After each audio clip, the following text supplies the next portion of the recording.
Di dalamnya terlihat bayangan-bayangan pekerja bergerak seperti sedang bekerja. Sosok itu berbisik, "Masih kurang.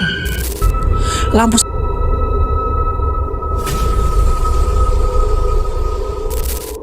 Assalamualaikum warahmatullahi wabarakatuh. Sebelum cerita ini dimulai, saya ingatkan untuk teman-teman semua, jika kalian sedang sendirian, lampu dimatikan dan memakai handset, pastikan mental kalian siap.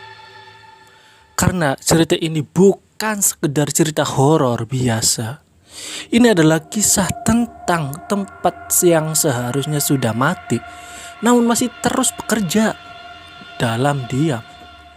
Dan seperti biasa, cerita ini saya sampaikan bukan untuk menakut-nakuti, melainkan sebagai pengingat bahwa tidak semua yang tak terlihat itu benar-benar pergi. Mari kita mulai ceritanya.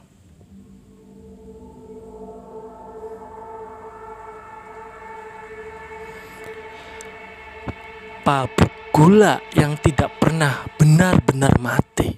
Tidak semua bangunan yang ditinggalkan benar-benar mati. Ada yang diam, menunggu. Pabrik gula tua itu berdiri sendirian dikelilingi semak dan rel lori berkarat. Cerobongnya masih menjulang tinggi seperti menatap langit tanpa tujuan. Siang hari tempat itu terlihat kosong dan tak terurus. Namun saat malam datang, suasananya berubah. Udara menjadi lebih berat, lebih dingin, dan ada satu bau yang selalu muncul tanpa sebab. Bau gula gosong. Bukan bau manis, melainkan pahit, menusuk hidung, seperti sesuatu yang terlalu lama dipanaskan. Orang-orang lama percaya bau itu bukan sisa produksi, melainkan tanda bahwa pabrik itu masih bekerja. Dulu saat pabrik ini masih beroperasi penuh, mesin-mesinnya dikenal kejam. Penggiling tebu raksasa berputar tanpa henti.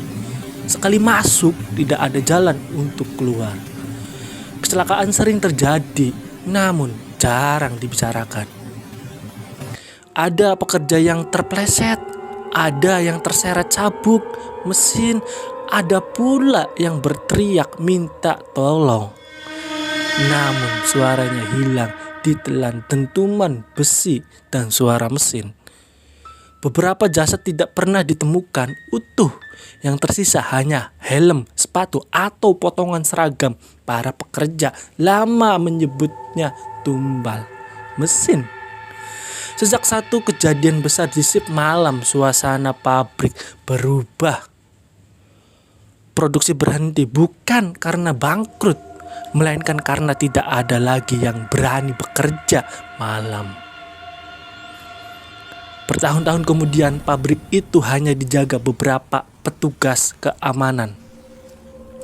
Salah satunya bernama Dadan. Malam pertamanya berjaga, jam dinding di pos satpam berhenti di waktu yang sama. Pukul 12 lewat sedikit. Angin tidak bertiup, serangga tidak berbunyi seperti jangkrik atau apa itu, tidak ada bunyinya.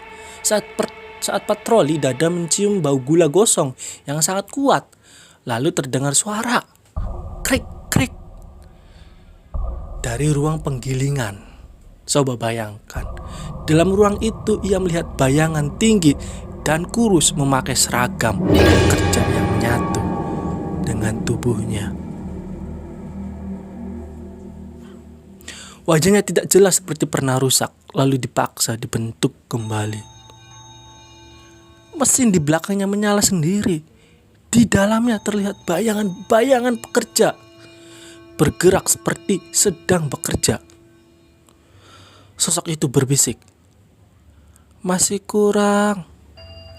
Lampu senter mati." Lorong terasa memanjang. Langkah kaki terdengar dari segala arah. Semua menuju mesin. Dadan sadar satu hal mengerikan. Pabrik ini tidak berhenti beroperasi Ia hanya kehabisan pekerja yang masih hidup. Giliranku atau giliranmu? Mesin menyala kembali dan semuanya gelap.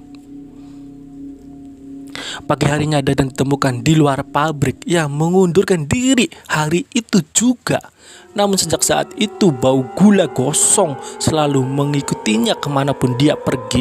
Di punggungnya muncul bekas seperti jejak roda besi. Karena pabrik itu masih menunggu.